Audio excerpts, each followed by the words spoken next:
السلام علیکم ورحمۃ اللہ وبرکاتہ۔ وہ چٹانی علاقے سے نکلنے والے تھے کہ سر پر دوڑتے گھوڑوں کے ٹاپو سنائی دیے۔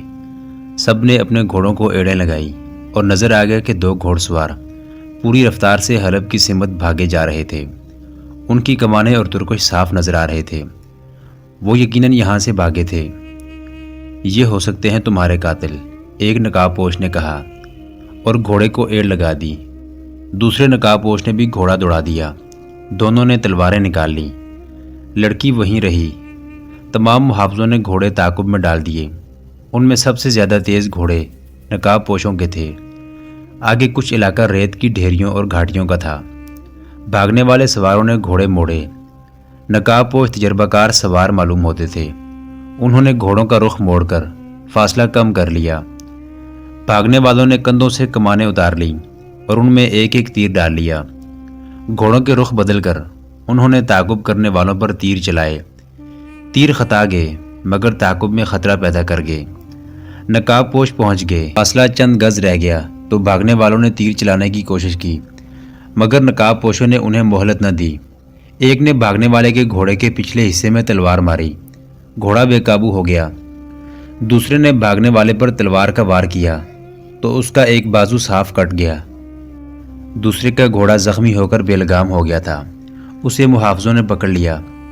انہیں جب جوردیگ کے سامنے لے جایا گیا تو اصل صورت واضح ہو گئی۔ نقاب پوشوں نے نقاب اتار دیے اور انہوں نے بتا دیا کہ وہ سلطان ایوبی کے جاسوس ہیں۔ ان میں ایک خلت تھا اور دوسرا اس کا ساتھی، اور جو بھاگتے ہوئے پکڑے گئے تھے وہ مسلمان ہی تھے لیکن جوردیگ کو قتل کرنے آئے تھے۔ ان میں سے جس کا بازو کٹ گیا تھا اسے بڑی بے رحمی سے کچھ دور پھینک دیا گیا۔ دوسرے سے کہا گیا کہ وہ زندہ واپس جانا چاہتا ہے تو بتا دے کہ اسے کس نے بھیجا تھا، ورنہ اس کا بھی بازو کاٹ کر یہیں پھینک دیا جائے گا۔ اس نے بتایا کہ ان دونوں کو ریمانڈ کے فوجی نمائندے نے دو مسلمان امراء کی موجودگی میں کہا تھا کہ فلاں دن اور فلاں وقت جوردیگ حلب سے روانہ ہو رہا ہے اور وہ فلاں وقت چٹانی علاقے میں سے گزرے گا۔ ان دونوں کو بے تحاشا انعام پیش کیا گیا تھا۔ انہیں جوردیگ کے قتل کی یہ ترکیب بتائی گئی تھی کہ چٹانی علاقے میں چھپ جائیں اور جوردیگ کو تیروں کا نشانہ بنا کر بھاگ آئیں۔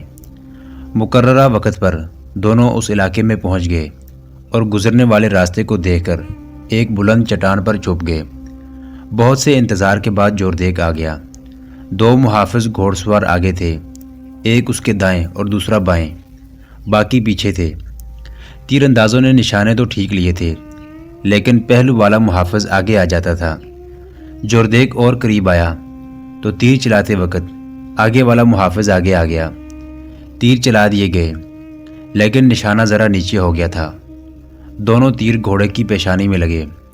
دوسرے دو تیر اس لیے خطا گئے کہ گھوڑا دو تیر کھا کر بدک گیا تھا اور جب تیر چلائے گئے تو وہ بہت زور سے اچھل پڑا تھا۔ اس سے تیر جوردیگ کو لگنے کی بجائے گھوڑے کے پہلو میں لگے۔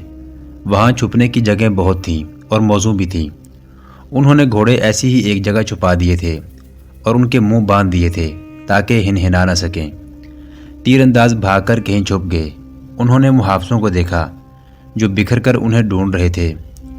وہ چھپ کر انہیں دیکھتے رہے۔ پھر ایک طرف سے شور اٹھا کہ ادھر آ جاؤ، پکڑ لیے ہیں۔ تیر اندازوں نے دیکھا کہ محافظ تین نقاب پوشوں کو پکڑ کر لے جا رہے تھے۔ تیر انداز بہت خوش ہوئے کہ ان کی جان بچی، مگر وہ ابھی وہاں سے بھاگنا نہیں چاہتے تھے کیونکہ ابھی پکڑے جانے کا خطرہ تھا۔ ایک محافظ ایک چٹان پر کھڑا رہا۔ اسے وہاں دیکھ بھال کے لیے کھڑا کیا گیا تھا۔ بہت دیر بعد اس محافظ کو وہاں سے بلایا گیا۔ دونوں تیر انداز اپنے گھوڑوں کے پاس گئے، ان کے منہ کھولے اور سوار ہو کر فرار ہوئے۔ انہیں معلوم نہیں تھا کہ جوردیگ اپنے محافظوں کے ساتھ وہاں سے چل پڑا ہے۔ اس تیر انداز کو جوردیگ نے اپنے ساتھ لے لیا اور سب ہما کی سمت روانہ ہو گئے۔ دوسرا تیر انداز کٹے ہوئے بازو سے خون بہہ جانے کی وجہ سے تڑپ تڑپ کر مر چکا تھا۔ راستے میں خلت نے اسے حمیرہ کے متعلق ساری بات سنائی اور یہ بھی سنایا کہ اس نے ونڈسر کو کس طرح قتل کیا تھا۔ جوردیگ کے لیے حیران کن یہ تھا کہ وہ حلب سے نکل کر کس طرح آئے۔ خلت نے اسے بتایا کہ وہاں ان کا ایک کمانڈر بھی تھا جس کا وہ نام اور حلیہ نہیں بتانا چاہتا تھا۔ اس نے یہ طریقہ اختیار کیا کہ کپڑے وغیرہ لپیٹ کر نوزائیدہ بچے کے قد بت کی شکل بنا دی اور اس پر کفن چڑھا دیا۔ 4-5 جاسوسوں نے ادھر ادھر بتایا کہ فلاں کا بچہ مر گیا ہے۔ کفن میں لپٹے ہوئے کپڑوں کو کمانڈر نے ہاتھوں پر اٹھایا۔ خلت، اس کا ساتھی حمیرہ مردانہ لباس میں اور 4-5 آدمی جنازے کی شکل میں ساتھ چل پڑے۔ قبرستان شہر سے باہر تھا، وہاں 3 گھوڑے کھڑے تھے۔ یہ گھوڑے ایک ایسا جاسوس لایا تھا جو حلب کی فوج میں تھا۔ یہ چرائے ہوئے گھوڑے تھے۔ جنازہ فوجیوں کے سامنے سے گزرا اور قبرستان میں گیا۔ وہاں قبر کھودی گئی، جنازہ پڑا گیا۔ خلت، اس کا ساتھی اور حمیرہ گھوڑوں پر سوار ہوئے اور نکل گئے۔ قلعے میں جوردیگ کا قافلہ رات کو پہنچا۔ خلت وغیرہ کو اس نے باعزت مہمانوں کی طرح رکھا۔ اس نے خلت سے پوچھا، مجھے اب اپنا دوست سمجھو، مجھے یہ بتاؤ کہ صلاح الدین ایوبی کیا کر رہا ہے؟ تمہیں ضرور معلوم ہوگا۔ اس نے سالے کا تعاقب کیوں نہیں کیا تھا؟ میں اگر سلطان کا منصوبہ جانتا بھی ہوں تو آپ کو نہیں بتاؤں گا، خلت نے جواب دیا، اور میں آپ کو یہ بھی نہیں بتاؤں گا کہ میں نے حلب سے کیا کیا معلومات حاصل کی ہیں۔ صلاح الدین ایوبی کے ساتھ میری ذاتی دشمنی تھی، جوردیگ نے کہا۔ پھر میں اس کے خلاف ہو گیا۔ اس کی وجہ جو کچھ بھی تھی، میں غلطی پر تھا۔ مجھے اس غلطی کا احساس دشمن نے دلایا ہے۔ میں نے صلیبیوں کی نیت معلوم کر لی ہے۔ ایک طرف وہ میری فوج اور میرے قلعے کو استعمال کرنا چاہتے ہیں، دوسری طرف انہوں نے مجھے قتل کرانے کی کوشش کی تھی۔ مجھے نور الدین زنگی مرحوم اور صلاح الدین ایوبی کی باتیں اور اصول یاد آ گئے ہیں۔ ان کا کہنا ہے کہ یہ جنگ ہلال اور صلیب کی ہے، یہ کسی عیسائی بادشاہ کی کسی مسلمان بادشاہ کے خلاف جنگ نہیں۔ ایوبی کہا کرتا ہے کہ جب تک دنیا میں ایک بھی مسلمان زندہ ہے، صلیبی اسے ختم کرنے کی کوشش میں لگے رہیں گے۔ غیر مسلم خواہ کسی بھی مذہب کا ہو، مسلمان کا دوست نہیں ہو سکتا۔ غیر مسلم دوستی کا ہاتھ بڑھائیں گے تو اس میں دشمنی کا زہر ملا ہوا ہوگا۔ نور الدین زنگی بھی اسی اصول کا پابند تھا، ہمیشہ کہا کرتا تھا کہ جس روز مسلمان کسی غیر مسلم سے دوستی کریں گے، اس روز اسلام کا خاتمہ شروع ہو جائے گا۔ تو کیا آپ صلاح الدین ایوبی کا ساتھ دینے پر آمادہ ہو گئے ہیں؟ خلت نے پوچھا اور یہ بھی کہا، میں ایک چھوٹا سا آدمی ہوں، معمولی سا سپاہی ہوں۔ مجھے ایسی جرات نہیں کرنی چاہیے کہ ایک قلعے دار سے یہ پوچھوں کہ کیا سوچ رہا ہے اور اس کے ارادے کیا ہیں، لیکن مسلمان کی حیثیت سے مجھے یہ حق حاصل ہے کہ کوئی مسلمان گمراہ ہو جائے تو اسے اتنا کہہ سکوں کہ تم گمراہ ہو گئے ہو۔ ہاں، جوردیگ نے کہا، تمہیں یہ حق حاصل ہے۔ میں تمہیں ایک پیغام دینا چاہتا ہوں، یہ سلطان ایوبی کے کانوں میں ڈال دینا۔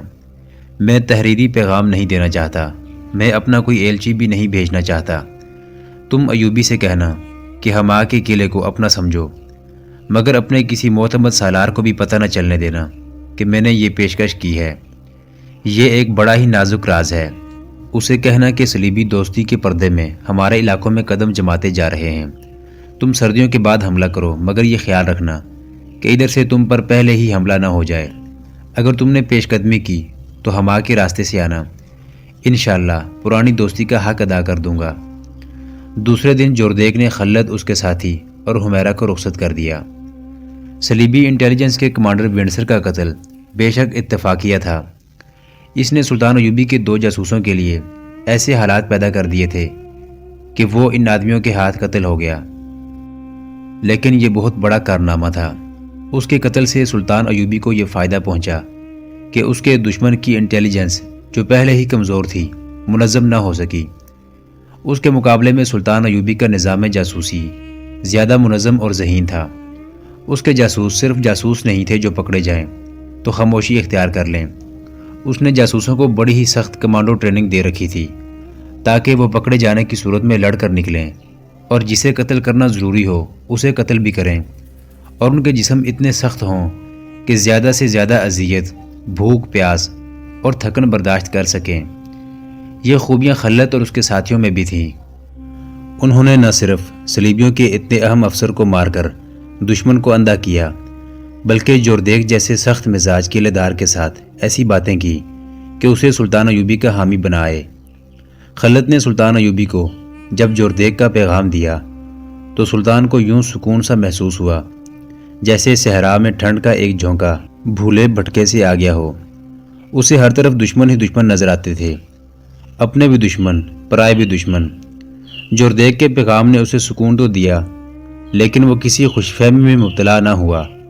یہ دھوکہ بھی ہو سکتا تھا، لہٰذا اس نے اپنے کسی پلان میں کوئی رد و بدل نہ کیا۔ اتنا ہی پیش نظر رکھا کہ حماس سے حمایت کی توقع ہے۔ اب دشمن کے کیمپ حلب سے جو اطلاعیں آ رہی تھیں ان میں کوئی نئی بات نہیں تھی، وہاں کوئی تبدیلی نہیں آئی تھی۔ وہاں کے کمانڈروں اور مشیروں کو یہی توقع تھی کہ سردیوں میں جنگ کا امکان نہیں۔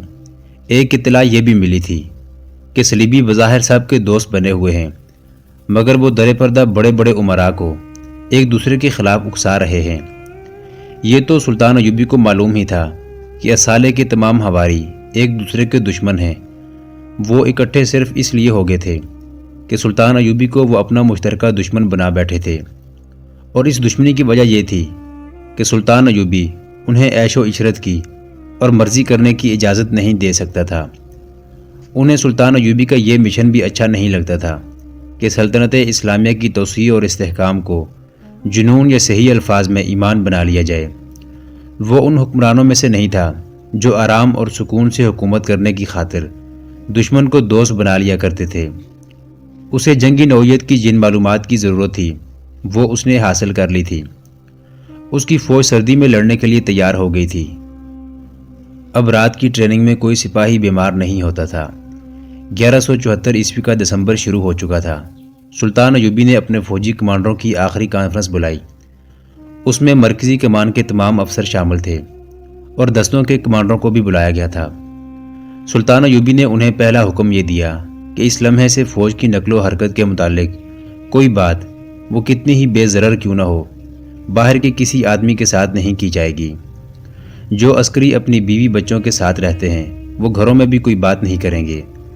فوج کے کوچ کا وقت آ گیا ہے۔ یہ ظاہر کیا جائے گا کہ فوج روزمرہ کی طرح تربیت اور مشق کے لیے جا رہی ہے۔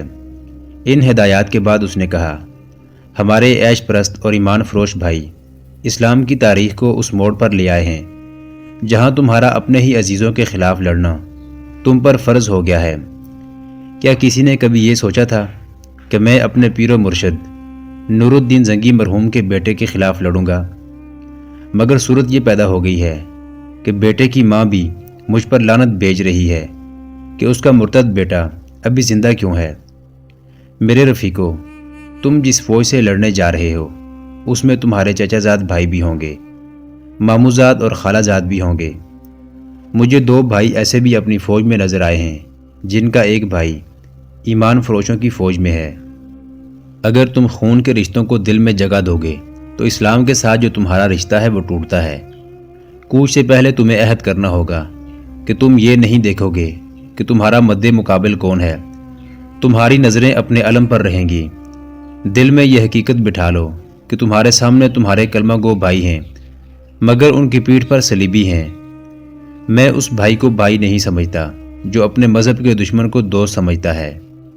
ایک وقائے نگار کی تحریر سے پتہ چلتا ہے کہ اس لیکچر کے دوران صلاح الدین ایوبی کی آواز بھر آ گئی۔ اس نے خاموش ہو کر سر جھکا لیا۔ یہ دیکھنا کسی کے لیے مشکل نہ تھا کہ اس کی آنکھوں میں آنسو آ گئے تھے۔ وہ کچھ دیر سر جھکا کر خاموش بیٹھا رہا۔ کانفرنس کے شرکاء پر سکوت طاری ہو گیا۔ سلطان ایوبی نے سر اٹھایا اور دونوں ہاتھ دعا کے لیے اٹھائے اور آسمان کی طرف منہ کر کے گڑ گڑایا، خدائے عز و جل، میں تیرے نام کی خاطر، تیرے رسول کی ناموس کی خاطر اپنے بھائیوں کے خلاف تلوار اٹھا رہا ہوں۔ اگر یہ گناہ ہے تو مجھے بخش دینا میرے خدا۔ مجھے تیری رہنمائی کی ضرورت ہے۔ مجھے اشارہ دو، میں گمراہ ہوں، گناہ گار ہوں۔ اس نے سر پھر جھکا لیا اور جانے اسے اپنی ذات سے کوئی اشارہ ملا یا خدا نے اسے کوئی اشارہ دے دیا۔ اس نے گرجدار آواز میں کہا، ہمیں قبلہ اول کو آزاد کرانا ہے، تمہیں بیت المقدس پکار رہا ہے۔ میرے راستے میں میرا باپ آیا تو اسے بھی قتل کر دوں گا۔ میرے بچے راستے میں حائل ہوئے، انہیں بھی قتل کر دوں گا۔ اس کا چہرہ دمکنے لگا۔ جذباتیت کا غلبہ ختم ہو چکا تھا۔ وہ پھر وہی صلاح الدین بن گیا جو صرف حقائق کے متعلق مختصر سی بات کیا کرتا تھا۔ اس نے کمانڈروں کو بتایا کہ 2 روز بعد رات کو کوچ ہوگا۔ اس نے پلان کے مطابق فوجوں کی جو تقسیم کی تھی وہ سب کو بتائی اور ہر حصے کے کمانڈر کو کوچ کا وقت بتایا۔ ہراول کے کمانڈر کو ضروری ہدایات دیں۔ چھاپا مار کمانڈوز جیشوں کی تقسیم بتائی۔ پہلوؤں پر جن دستوں کو رکھنا تھا ان کے کمانڈروں کو کوچ کا انداز، راستہ اور وقت بتایا، اور اس نے سب کو یہ بھی بتایا کہ اس کا اپنا ہیڈ کوارٹر گھومتا پھرتا رہے گا۔ اس سے پہلے اس نے مصر کے راستے پر متحرک رہنے والے چھاپا مار دستے بھیج دیے تھے، اور مسافروں اور خانہ بدوشوں کے بحروپ میں اس نے اپنی انٹیلیجنس کی بہت سی نفری ان علاقوں میں بھیج دی تھی جہاں ریمانڈ کی فوج کے آنے کی توقع تھی۔ رسد کے متعلق اسے کوئی پریشانی نہیں تھی۔ کم و بیش 1 سال تک مصر سے رسد اور کمک منگوانے کی ضرورت نہیں تھی۔ اسلحہ اور جانوروں کا سٹاک بھی اس نے دمشق میں جمع کر لیا تھا۔ اس نے گھوڑ سوار چھاپا ماروں کو مصر کے راستے کے ارد گرد کے علاقوں میں اس ہدایت کے ساتھ بھیج دیا تھا کہ ریمانڈ کی فوج ادھر آئے تو اس پر شبخون مارنے ہیں، اور اگر ضرورت محسوس ہو تو فوراً اطلاع دیں تاکہ صلیبیوں کو گھیرے میں لینے کا انتظام کیا جائے۔ 6 یا 7 دسمبر 1174 عیسوی کی رات کو ہراول دستے نے دمشق سے کوچ کیا۔ وہ رات بہت ہی سرد تھی۔ یخ جھکڑ چل رہے تھے جو جسم کو کاٹتے تھے۔ سپاہی اور گھوڑے ان جھکڑوں کے عادی ہو چکے تھے۔ ہراول کے کمانڈر کو بتا دیا گیا تھا کہ دیکھ بھال کا جیش پہلے روانہ ہو چکا ہے۔ اس کے سپاہی وردی میں نہیں تھے، وہ مسافروں کے بھیس میں گئے تھے۔ سلطان ایوبی نے انہیں یہ ہدایت دی تھی کہ تیز رفتار قاصد پیچھے آ کر ہراول کے کمانڈر کو آگے کی اطلاعیں دیتے رہیں۔ ہراول کو ہما کے قلعے تک جانا تھا جہاں قلعے دار جوردیگ تھا۔ کمانڈر کو سلطان ایوبی نے بتایا تھا کہ ہما کا قلعہ بغیر لڑے ملنے کا امکان ہے، لیکن وہ کسی دھوکے میں نہ آئے۔ وہ قلعے سے موزوں فاصلے پر رک جائے اور دیکھے کہ قلعے والوں کا رویہ کیا ہے۔ اگر جوردیگ صلح کرنا چاہے تو اسے قلعے سے باہر بلایا جائے اور سلطان ایوبی کے آنے تک اس کے ساتھ کوئی سمجھوتا نہ کیا جائے۔ سلطان ایوبی نے دیواریں توڑنے والے تجربہ کار آدمیوں کی ایک جماعت کو آگے بھیج دیا تھا۔ ہراول کی روانگی سے 3-4 گھنٹوں بعد 2 زیادہ نفری کے دستے اس طرح روانہ کیے گئے کہ ایک کو ہراول کے دائیں اور دوسرے کو بائیں رہنا تھا۔ ان کے لیے ہدایت یہ تھی کہ اگر ہما کے قلعے سے ہراول کا مقابلہ ہو جائے تو یہ دونوں دستے دونوں طرف سے آگے بڑھ کر قلعے کا محاصرہ کر لیں اور اس پر اس قدر تیر برسائیں کہ دیوار توڑنے والی جماعت دیوار تک پہنچ جائے۔ ان دونوں حصوں کے درمیان سلطان ایوبی جا رہا تھا۔ ہراول اور دونوں پہلوؤں کے دستے سلطان ایوبی کی فوج کا چوتھا حصہ تھے۔ اس نے باقی تمام فوج پیچھے رکھی تھی۔ اس نے کم سے کم نفری سے دشمن سے جھڑپ لینے کا پلان بنایا تھا۔ رسد کے لیے اس نے چھاپا مار دستے پھیلا دیے تھے۔ ایسے چھوٹے چھوٹے دستے ہما سے بہت آگے بھی بھیج دیے تھے تاکہ ہما سے کوئی قاصد حلب تک نہ جا سکے، اور اگر کہیں سے کمک آ جائے تو چھاپا مار اسے شبخونوں سے پریشان کرتے رہیں اور پیش قدمی روکے رکھیں۔ اگلا دن گزر گیا۔ رات گہری ہو چکی تھی جب ہراول کے دستے ہما سے 2-3 میل دور پہنچ چکے تھے۔ 8 دسمبر 1174 عیسوی کی صبح طلوع ہوئی تو قلعے پر کھڑے سنتریوں کو کوہر اور دھند میں ایسے سائے سے نظر آئے جیسے بہت سے انسان اور گھوڑے ہوں۔ کوئی قافلہ ہو سکتا تھا۔ جوں جوں سورج اوپر اٹھتا گیا دھند چھٹتی گئی اور سائے نکھرتے گئے۔ سنتریوں نے دیکھا کہ یہ فوج ہے۔ انہیں ابھی یہ معلوم نہیں تھا کہ قلعے کے دائیں اور بائیں بھی فوج موجود ہے جو انہیں نظر نہیں آ سکتی۔ نکارہ بجا دیا گیا۔ ایک کمانڈر دوڑتا اوپر آیا۔ اس نے فوج دیکھی تو دوڑتا گیا اور قلعے دار جوردیگ کو اطلاع دی۔ گھبراؤ نہیں، جوردیگ نے کمانڈر سے کہا، یہ کسی حملہ آور کی فوج نہیں ہو سکتی۔ صلیبی مجھے قتل نہیں کر سکے، انہوں نے کوئی اور سازش کی ہوگی۔ انہوں نے اسالے سے یہ حکم لے لیا ہوگا کہ ہما کا قلعہ مجھ سے لے کر کسی اور کو دے دیا جائے۔ یہ فوج قلعے کے لیے آئی ہوگی۔ تم باہر جاؤ اور دیکھو کہ یہ کس کا دستہ ہے اور یہ لوگ کیا چاہتے ہیں۔ کمانڈر گھوڑے پر سوار باہر نکلا اور سلطان ایوبی کے ہراول دستے کی طرف گیا۔ اس نے علم دیکھا تو یہ سلطان ایوبی کا تھا۔ وہ ذرا پیچھے ہی رک گیا۔ ہراول دستے کا کمانڈر اس تک گیا۔ دونوں نے ایک دوسرے کو پہچان لیا۔ دونوں نور الدین زنگی کی فوج میں اکٹھے رہ چکے تھے۔ ایسا بھی ہونا تھا کہ ہم آپس میں لڑیں گے۔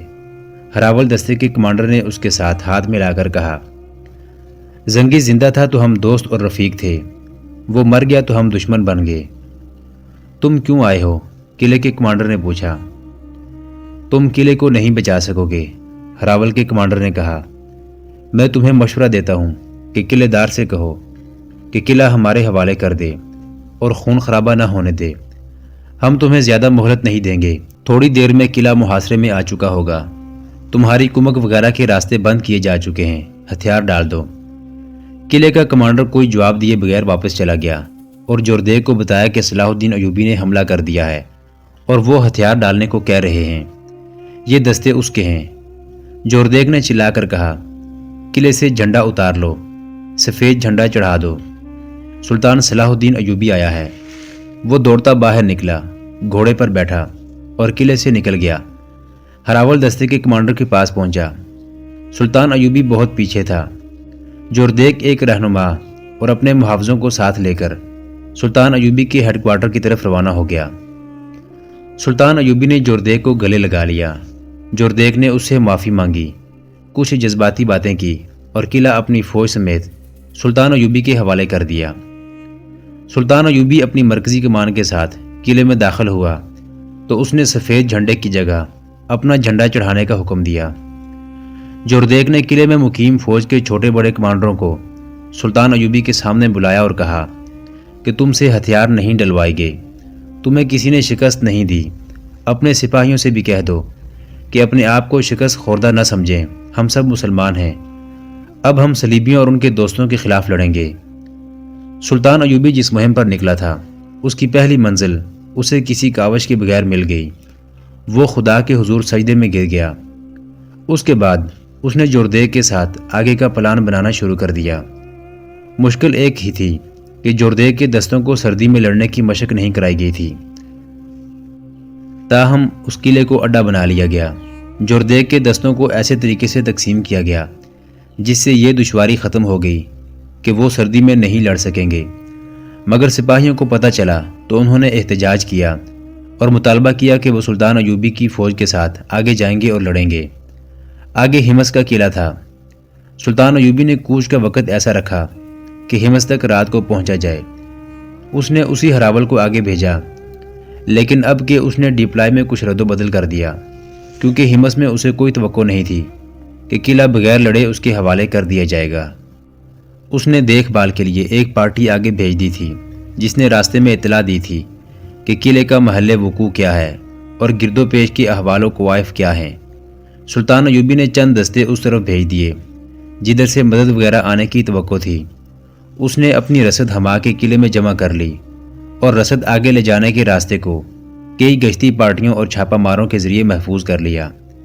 اس کے ساتھ ہما کا ایک دستہ بھی تھا۔ سلطان ایوبی کی کوشش یہ تھی کہ حلب تک اس کے حملے کی خبر نہ پہنچے تاکہ وہ دشمن کو بے خبری میں جا دبوچے۔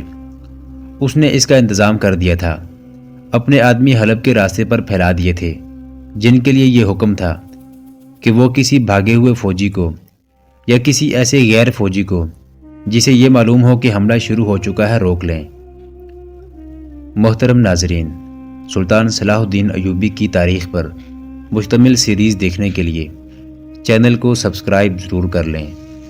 گزشتہ اقساط دیکھنے کے لیے چینل پر پلے لسٹ کا وزٹ کریں۔ ویڈیو کو لائک اور شیئر ضرور کیجیے۔ آج کی قسط کے بارے میں کمنٹ باکس میں اپنی رائے سے آگاہ ضرور کریں۔ اللہ آپ کا حامی و ناصر ہو۔